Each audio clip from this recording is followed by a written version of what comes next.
Before the movie. Today's movie is not suitable for everyone. So big viewer discretion advised. Today's movie is so brutal and so confusing at the same time, with insane plot twist at the end. Enjoy.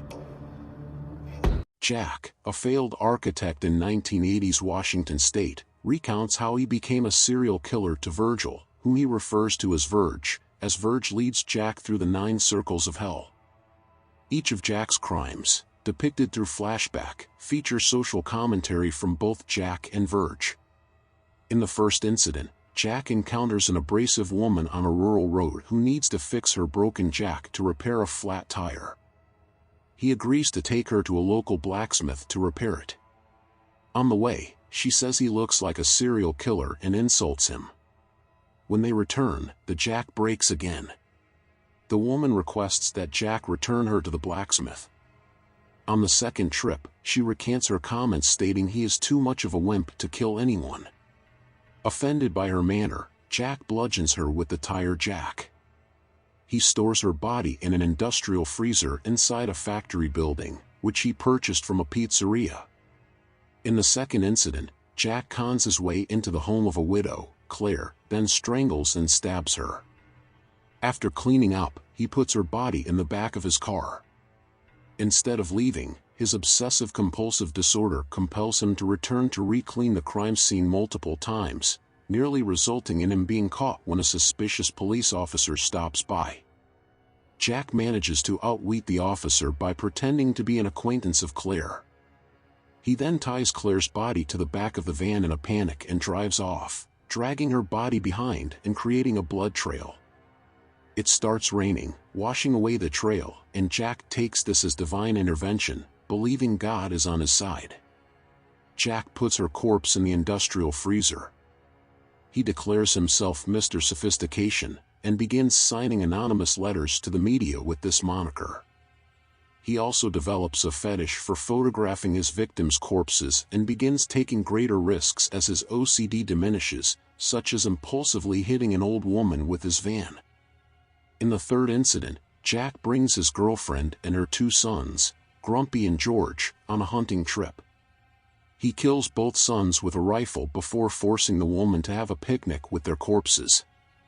Jack then allows the mother to run away as he gives her a head start in his hunting tower. She does not comply and purposefully allows herself to be shot by Jack. Jack then waits for rigor mortis to set in on Grumpy's corpse, and proceeds to fashion it into a waving sculpture with a grisly smile.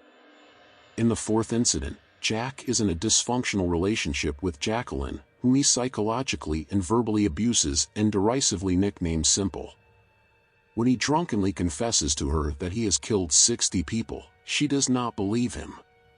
After he marks red circles around her breasts with a marker, she becomes frightened and approaches a policeman, but he dismisses her as drunk. In her apartment, Jack binds her before cutting off her breasts with a knife. He pins one of the breasts to the policeman's car and fashions the other into a wallet. In the fifth incident, Jack has detained 6 men in his freezer, intending to kill all of them with a single bullet. Upon realizing his ammunition has been mislabeled, he leaves and chastises the gun shop owner before visiting a friend. SP phones a police officer and Jack stabs SP through the throat. He waits for the police, then kills the officer. He returns to his freezer, and needing more space to focus the scope of his rifle, unseals a closed door inside, revealing a second chamber. Inside, he meets Verge, who reveals he has been observing Jack throughout his life and reminds him that he has never built the home he intended to, as Jack had made several attempts to build his perfect house between his murders. In the freezer, Jack arranges the frozen corpses he has collected over the years into the shape of a house. As police break in, Jack enters his house and follows Verge into a hole in the floor, entering hell. The two reach a pit leading to the 9th circle and center of hell. In the process of descending into hell, footage is shown about the Kola super deep borehole, in which, according to legend, human cries from the underworld, which Verge mentions, were heard. A broken bridge spans the pit. Jack notices a stairway on the other side of the bridge, which Verge says leads the way out of hell. Jack attempts to scale a rock wall to access the staircase, against Verge's advice, and falls into the flaming abyss below, by the cabin. Please subscribe for more movie